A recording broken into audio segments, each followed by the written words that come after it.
Hello, everybody. I am Rodrigo Rivera from LINNC Online, and today we have a very special guest for our interviews. It's Professor Adnan Siddiqui from Buffalo, New York.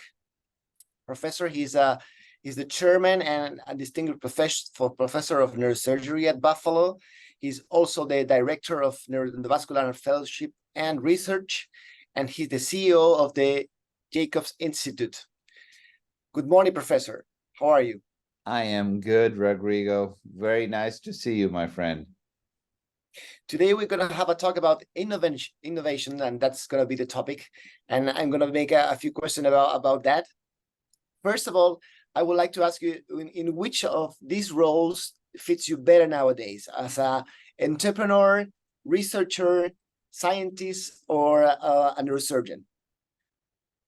Lovely question, Rodrigo. I have to tell you, I'm a truly fortunate man because I think this might be true for most physicians, especially most interventionalists, if they really had that opportunity. And I'm fortunate to be in an environment where I can cultivate all these aspects of my discovery or my profession concurrently or simultaneously.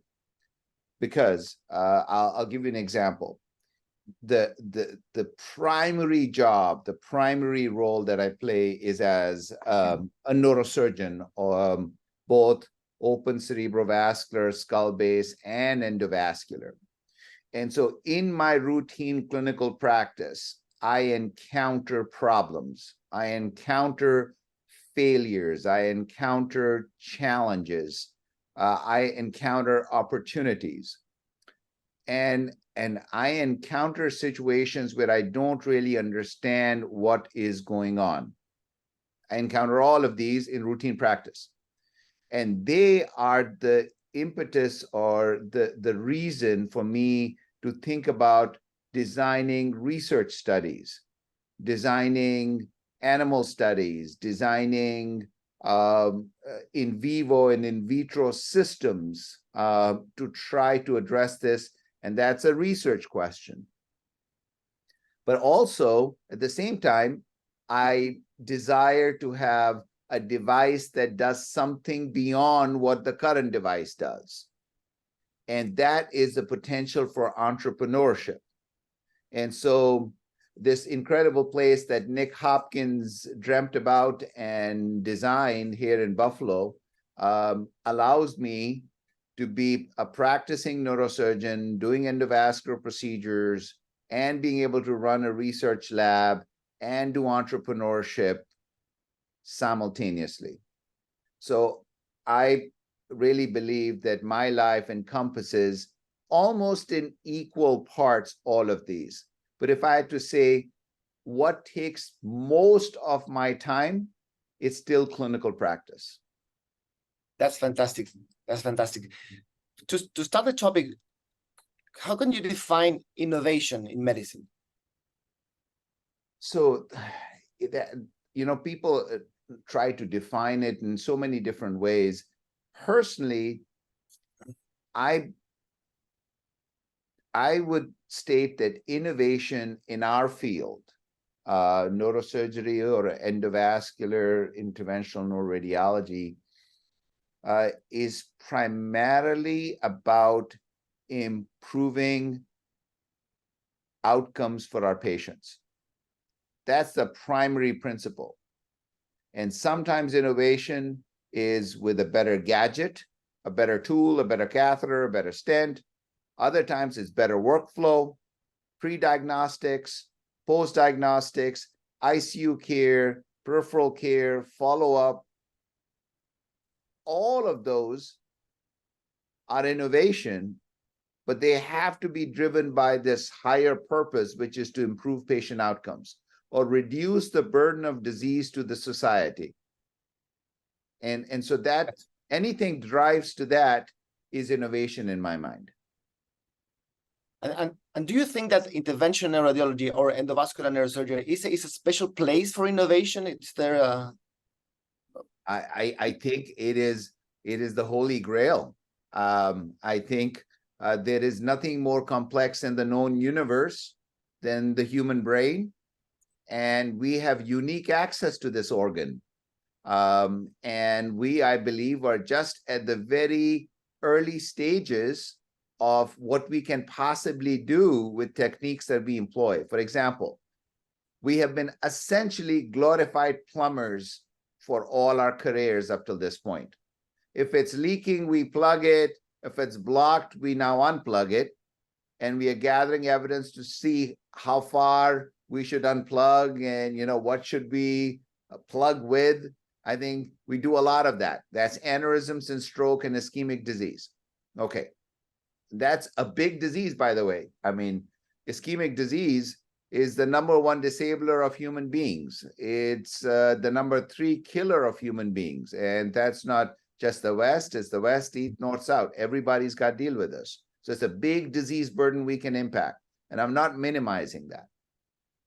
But we are just beginning to get into brain electrophysiology with brain-machine interface. So the work that is being done by a company called Synchron is actually, you know, recording brain signals and transmitting them into a computer interface that allows a person to start communicating again, be on the internet, be on Facebook, turn lights off and on. And eventually, I believe that might allow people who are disabled to move arms, move legs, speak. And we are starting to see that on the open side, but I believe the promise is to be able to do this from the endovascular side. Another one that we recently started treating is hydrocephalus, where we go through the veins and treat hydrocephalus. I think there's a lot of interest that I have in trying to understand what is called the glymphatic system in the brain, the glymphatic system and its relationship to the veins, which is deeper than its relationship to the arteries. And I think we need to sort of understand how these systems and their diseases may lead to neurodegenerative conditions. So there is just so much we can do that we are just starting to move out of the plumbing phase into a true interventional phase where we can manipulate brain function to help address disorders. And I think that could be a really unique opportunity.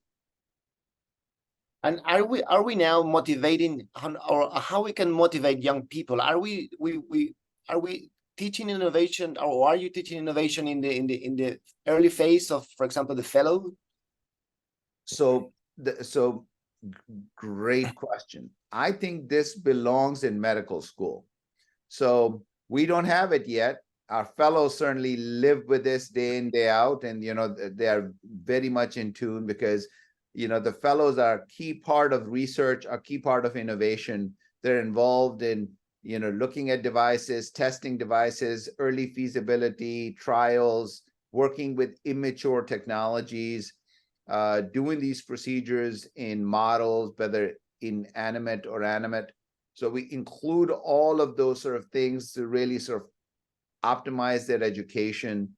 But I think all medical doctors should be exposed to this, because I think it's a key part and parcel of what makes what we do continuously exciting and invigorating. Because you do something and then if you can do it better, faster, cleaner, safer, I think that just makes it really worthwhile.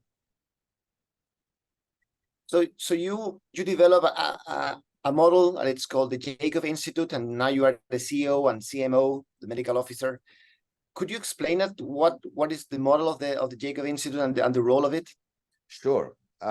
So one, I didn't develop it. It was, again, back to my fortunate sort of circumstances that I walked into a place where Nick Hopkins had this vision of an institute, which was sort of like Switzerland, between the university, which does purely research, and the hospital, which does purely clinical medicine. So he wanted an entrepreneurship institute that could leverage the resources in the hospital and the resources of the university to optimize them and make them easier, faster, better for entrepreneurship and innovation. So the Jacobs Institute is a not-for-profit entity, so we're not driven by profit. We just need to make sure that our expenses and our revenues match. And what we do is we provide services for entrepreneurs, startups, and strategic companies to come develop, test, try their devices with us. And so, for example, a startup, we are working with startups who have ideas for treating abdominal aortic aneurysms or brain aneurysms. They have an idea. We have engineers that can make that device. We can test those devices in 3D printed models. And then when we are ready for FDA submission, and the way that we do is that we have Dr. Carlos Pena, who used to run the neurologic devices division at the FDA. He's our chief regulatory and chief quality officer. So he helps advise these companies about what's the best effective pathway through the FDA regulatory process. So we know what studies to do and how best to do them so we can do them faster, cheaper, and more effectively. And so what we do is we do the GLP, the good lab practices work for FDA submission. We do all that work at the university through the Jacobs Institute with devices that we have helped prototype and work with contract manufacturer to make it clinical. And then when all of this is ready and the FDA says, okay, it's ready for first in man, we do those cases downstairs in the hospital. And so you can now see this circle of innovation with ideation to prototyping, to testing, to FDA submission, to clinical trial, to improvement. And it keeps going around and around. It's all in one physical building. And the Jacobs Institute kind of facilitates all these things without being a research university like the university, because we have that, or without being a hospital like the Gates Vascular Institute, which we have. So we are sitting in the middle, but work with everybody top down. And how do you think that this have potential, the development and the creation of new innovation? Huge. So for example, if there are two things that happen with startups, and both things happen with strategics as well when it comes to device innovation. So what typically happens is that you have a startup or a strategic working, say in Silicon Valley, and they've got this new idea. They find somebody, a doctor who is willing to work with them. Sometimes maybe the doctor came up with that idea and went to them. And they have this one point of reference. The doctor sort of takes a day off every few weeks, goes to the facility. Maybe they fly him to Minneapolis or some other place for the animal study, and then they fly him back. And every 4 or 6 weeks, there's this interaction. At the Jacobs Institute, that interaction is daily. And it's not one person. It is, it's me, my partners. We have consultants who are incredible doctors who come in. For example, last few weeks, we just had, very well-known people from Toronto and from Rochester, Minnesota, and from Tampa, Florida, and from New York City, and from Cleveland, Ohio, fly in so that a company that's working with us over 5-6 days got 5-6 completely separate opinions, completely separated. So it's no longer, maybe Rodrigo or Adnan are working by themselves and we got this twisted idea of what we want to do. But the fact that you can vet this across the spectrum of people and do this on a daily basis, there's no 4-6 week delay, I think massively improves the efficiency and rate of progress. And I think that is worthwhile. That's great. And do you think that today, is still there if someone got an idea and to going from that idea to the reality that you said eye to R, so what happened? Is there still too many barriers for that? maybe outside the Jacob Institute or other countries? Yes, there are. Absolutely. I think there are a lot of barriers. The biggest barrier is proof of concept. So you have an idea, you've got to reduce it to practice, and then you got to show that actually it will do what you want it to do.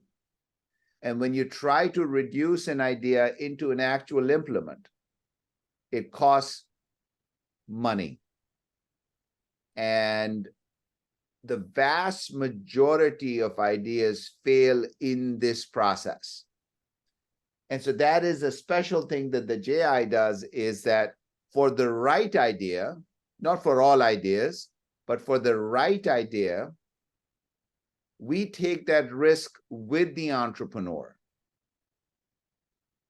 So to create a proof of concept, the very early stage, we do that in partnership for equity and without cash. And so, but not for all ideas. It's got to be a pretty good idea. We have a really good group of physicians who kind of oversee these ideas, and biomedical engineers who are experts in the field, because sometimes you have a brilliant idea, but there's no way to make it, at least with current technology. So if the idea looks good, the field appears large, and it appears to be something that we can do, then we'll say, okay, we'll do the proof of concept, we'll help apply you for writing for grants, and we'll help you, connect you to raise money once we have that proof of concept. So we help facilitate that. And I think because we are doing this more and more and more, we're getting better at it. And so I think somebody trying to do them by themselves, it's a hard thing to do, because unless you are already an engineer who's filled with ideas, if you are a physician, you're kind of busy doing clinical work. Yeah. So you have ideas, but you never have the time to take them anywhere. That's so true. That's so true. And how do you see now the role of the big enterprises or the big companies? Because are they losing the role of development? And is it the time for example, for small companies or startups to lead the development? So I would put it this way. The way I see the challenge is that I think large companies can make small changes, but I don't know if they are really effective tools for making drastic, large changes with technology. And the reason for that is that it's a lot at risk for them to make drastic changes. One. Second, their processes are very slow, because they have extreme restrictions on quality and other things as a commercial enterprise, that they're extremely risk averse. So large companies are not good places for debugging systems, especially early technology always requires a lot of debugging. So that's better done in a startup type environment where you are willing to take a risk to figure out things out. And I think the ideal time is for strategics to come in when the idea is well beyond proof of concept, it's in man, it is being used, the feedback is good, the early results are good. That's when strategics can come in and start partnering with some of these. I think the strategics are best served by investing in the right ideas early on, and then maybe acquiring them down the road when they show real promise. So I think that is, strategics are incredible organizations, but their best forte is tinkering mildly with some design and being incredible sales organizations and supporting the entrepreneurial startup space so that they can pick off the right ideas as they pop up. And how do you see the role of less developed regions? For example, I will say like South America, where I live. Do you think they have a role in innovation process in the near future? So I have to tell you, innovation is happening everywhere. I know of countless sites, and I think including yours, where you are participating in these first-in-man studies, just like we are in Buffalo. It's happening in Bulgaria, it's happening in Georgia, it's happening in Colombia, it's in Argentina. I mean, Pedro Lilic has been the world's, best site for trying new technology for decades. And so I think that is a dispersed solution. Now, in terms of coming up with technology, absolutely. I think it is imperative that physicians everywhere are willing to sort of take ideas and take them forward. And I think the developing world is just as an important part. For example, I personally expect a lot of innovation to come out of India as they start becoming, more populous in terms of their interventionalists. I think there's a ton of innovation coming out of China as now in neuroendovascular is becoming really, really very popular, and you can see the Chinese companies coming up. So I think the US, no question, is still the leader, but there's a lot of upfront competition, global competition coming out from Western Europe, Eastern Europe, and Asia and South America. I also believe that innovation is not always a better widget. It's not a better gadget. It's workflow. How do we deliver therapies? Because stroke is a problem not just in North America, but also in sub-Saharan Africa. And so how do you deal with that with much less resources? So maybe we have better systems for a different mechanism to deliver thrombectomy. Because if you can't find doctors to do it, maybe it's telerobotics is something that can play a role. But again, how do you deal with that with economies which are severely sort of stressed to begin with is a challenge. And again, that solution is much better coming out of those economies than from you and I trying to tell them what they should do. That's a very important vision, because sometimes we when we hear of innovation and we talk about innovation, we are thinking about the gadget, or as you said, as a device, but not as the process, as you clearly said. That's very good to open our mind for that. Like, for example, I'll give you a simple example. So right now, when we think of thrombectomy, we think of stent retriever or aspiration catheter or something, okay? They're very, very expensive. But there are now technologies being designed where you could just have a helmet that kind of finds where the blockage is and then breaks it. It may not be quite as effective as me or you going in there and pulling the clot out completely at Tiki 3, but it may be the difference between disability and death and independence. So we can't apply exactly the same standards to every place. We've got to be mindful that different geographies and different economies have different constraints.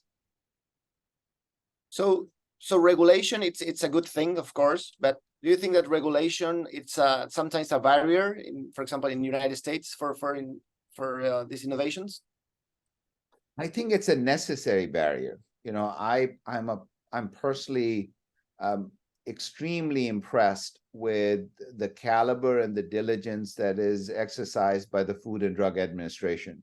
Now, maybe I'm fortunate enough to live in the modern era where I find them, very, very helpful and desirous of bringing innovation and safer, more effective technologies. I think it's still a process. I think it can't be completely sort of synchronous. I think they have a duty to make sure that technologies which are being driven by entities which are primarily driven by profit, enterprises, have constraints to make sure that somebody is doing the job of looking out for just true patient welfare. That's their job. Now, is there give and take in terms of making sure that the term they use is least burdensome, that the process is truly least burdensome? Yeah, I think there is a matter of a difference in interpretation in one situation versus the other. But overall, you know, I think things can always be better, but I'm really very happy with my interactions with the FDA in terms of neurosurgical or neurological devices. And that's one of the reasons I developed a relationship with Carlos, because I was a huge fan of his. And then when he decided to leave the FDA, I was delighted he joined us.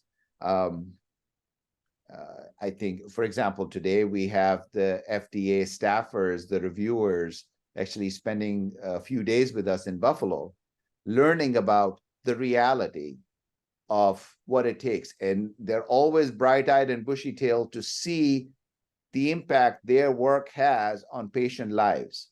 And so once I'm done with this interview, I'm going to actually take them with me on rounds to meet the patients we have treated with all these devices that are in the hospital, so they get a real feel for the value of their work.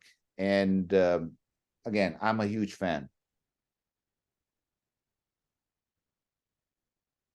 That's a great job, because they are all separate. The engineers are from one side, as you said, or doctors are one side, the investors are at the other side, so they can be together. So great job, congratulations. So do you think that still do we need more investors or more venture capital for coming to be attracted to this medical innovation in our field? I think capital, no matter where it comes from, is always very, very much welcome. I do believe that capital that comes through venture capital tends to be so hyper-focused on sort of profit that it makes it potentially a distraction, almost derailing good ideas, because you're so concerned about getting to market faster with something that you can sell in large volume. So while I do believe there is a place for VCs, I believe the best place for VCs is in the later stage of innovation. When you have a proof of concept, you have a marketplace, you have a tool, and now you just need to amplify the process, make more devices, buy salespeople, you know, create a sales organization. I think that's where VCs can make bets, and it's well enough, it's baked enough that, you know, things don't get derailed. I think earlier stage, I'm much bigger fan of federal support. So I am a huge fan of the mechanisms for small business investment, which are available in the United States through the NIH and National Science Foundation and others, which allow non-dilutive funds to go to these very early stage ideas.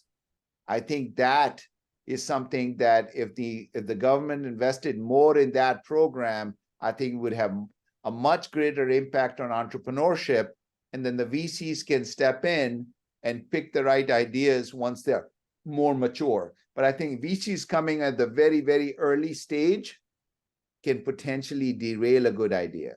That's my opinion. So thank you, Professor. So if someone in any place in the world having a great idea, and now it's going to see this interview, is there a possibility to reach the Jacob Institute, and how can they reach you? Absolutely. So we have a website, www.jacobsinstitute.org. And I'm sure I can give you contacts that you could put in after your video presentation for anybody to contact us. We always get ideas. We're a small organization, so we can't fulfill the role for the entire world. Our focus is purely vascular and neurologic diseases. So not all diseases, but vascular, neurologic, and vascular is anything we can do through blood vessels anywhere in the body. You know, I would love to hear from people if they have good ideas and good thoughts. And we are very much serving. So we have companies from Japan, China, Singapore, Spain, Israel, Germany, France, already working with us. We need one from Chile, my friend. We'll call you. No, thank you, Professor, for your time. It's been a great talk. And thank you for the opportunity to hear about your experience on innovation. So thank you very much. My pleasure, Rodrigo. Lovely to see you and hope to see you soon again in person. See you soon.